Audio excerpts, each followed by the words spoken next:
Images that stun the world.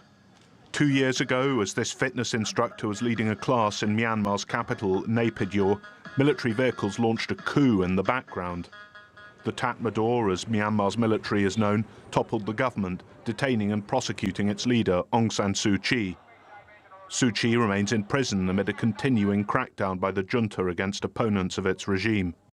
2 years after the Myanmar military launched a coup against the democratically elected government, the country has sunk deeper than ever into crisis and has undergone a wholesale regression in human rights.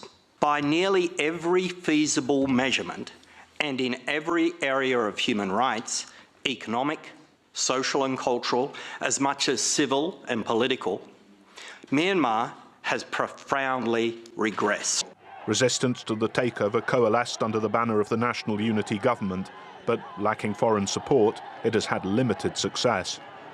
The junta, meanwhile, has launched airstrikes against the resistance, allegedly committing war crimes. The coup has also exacerbated the country's long-running ethnic conflicts.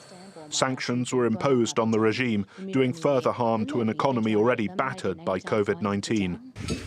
Deprived of economic opportunities, people have turned to crime. The illicit drug trade has boomed, with opium cultivation rising by 33% last year. Isolated by much of the international community, the regime has boosted energy and defense ties with Russia. There is no end in sight.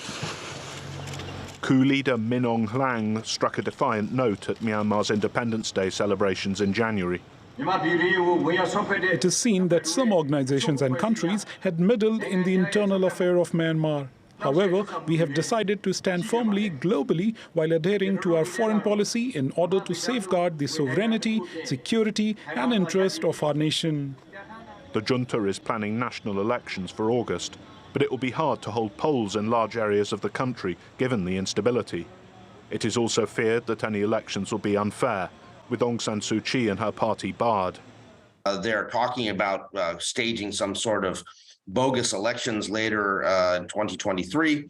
It's entirely possible that Suu Kyi and the National League for Democracy will be sidelined using these convictions, using her continued imprisonment to try to undermine the party and make sure that there are no political threats to the junta if it does decide to go forward with its plans for an election.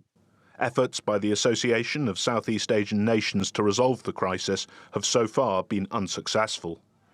2023 looks set to be another tough year for this traumatized country. Rupert Stone, TRT World.